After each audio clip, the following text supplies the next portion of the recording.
enough's enough. You know the technique. He's going to play it out. And I agreed with you. I thought it was going to be a draw in a couple moves.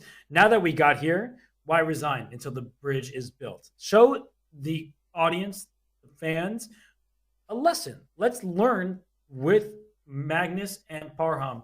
And we were showing you the technique. The king is cut off, which is very, very important. If the king had been able to get in front of the pawn, it would have been a draw. But it's not meant to be. The Lucina and Philidor are the two rook end games every player needs to have. Very true.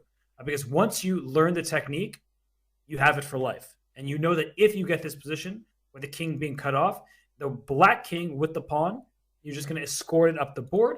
And we are going to get this position where the king goes to b1, the pawn to b2. And the only thing that white will be able to do is to keep the rook behind the pawn. And black will then be able to check the king, build a bridge, and win the game. Yeah.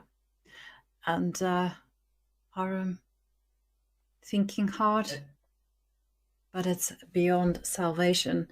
And I agree, you definitely need to know these fundamental endgame positions. In fact, you should have as many as you can, actually collect them like you would cards or trophies or whatever, because then you can use this as signposts when you're playing in an endgame, and it will just help you just take those split-second decisions.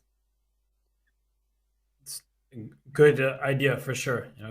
Just work on this, have it for life. And with this win, we know Magnus is going to win this game. He is going to jump into a tie with Wesley So.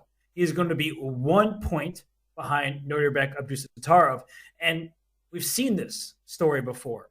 Magnus Carlsen looking out of it, losing 2 games early, that we haven't seen in a long time. But not looking like he's competing for first, and then going on a winning streak. So he has gone on a tear in recent rounds. He is beat Richard Rapport. That game was one where it looked like Richard was sacrificing all his pieces and it wasn't panning out. He is going to beat Parham here with the black pieces. He beat Fabiano Caruana with the black pieces. If Magnus plays like this the rest of the way, who knows what can happen? Yeah, exactly. And Magnus is exactly like that. And my goodness me, they are literally playing out the Lucina position. We've actually got a case of deja vu. We just indicated this just for the benefit of our viewers, but the players are spoiling us and they're showing us how it's done. If the king actually moves to c3, the black king will just move to c1, and the king has shelter. And there we have it. Parham does indeed resign, and Magnus wins and now joins Wesley So in 3rd place.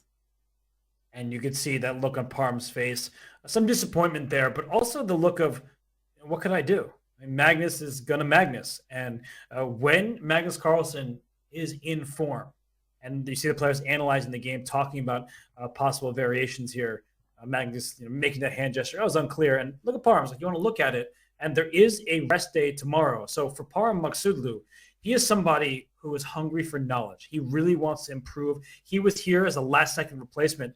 Being able to analyze with the world champion, that's a treat. He's not going to be happy with the result because when Parham is playing his best chess with the white piece against Magnus, there's no reason why he has to lose the game.